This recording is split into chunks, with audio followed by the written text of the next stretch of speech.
Hello. I particularly enjoy the service of evening prayers, especially sung evensong. The music responses strike chords which somehow resonate that great body of local people who lived and died in this parish over the centuries. An example being Morris, the local builder, who recently died and whose ancestor was churchwarden in 1697. These folk must also have experienced some of the timelessness created by music and written prayers.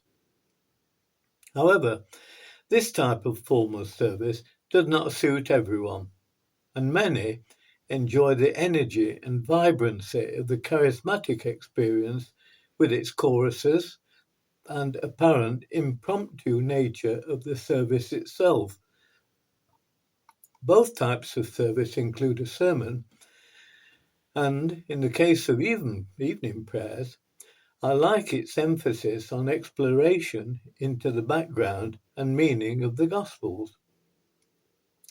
This type of sermon is called exegesis and can lead to a greater understanding of the Scriptures and the early saints. More orthodox, that is, more cerebral, and a development of personal holiness in relationship to God. One aspect of Christian worship and one aspect of Christian life. In the charismatic service, the stress is more on exhortation to encourage increased activity in Christian social matters, orthopraxy, doing what you believe, so the actions following the head, and of course in living the social actions of Jesus. I prefer an exegesis type sermon rather than exhortation, but whatever a sermon's content and style, you can bet that a congregation will notice how long it took to be delivered. I had a friend, Jim Cowley, alas now dead, who was choirmaster and organist of St Mary the Virgin, Tetbury in Gloucestershire, which is the parish church of Highgrove, home then of Prince Charles, Prince of Wales, and of course Diana. That's before he was king. I think the house is still in the family, of course, but the king there certainly built on his love of agriculture and horticulture and the wider environment. In fact, many people don't know that he used to work on one of the farms of his estates each year for the farmer. He often spoke to my friend Jim, who was, as I said, choirmaster and organist, but we never asked him what passed between them, of course.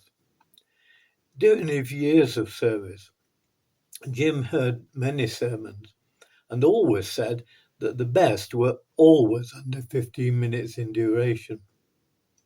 And as the years went by, he became convinced that no speaker could be inspired for more than 12 minutes at a time, likewise the congregation.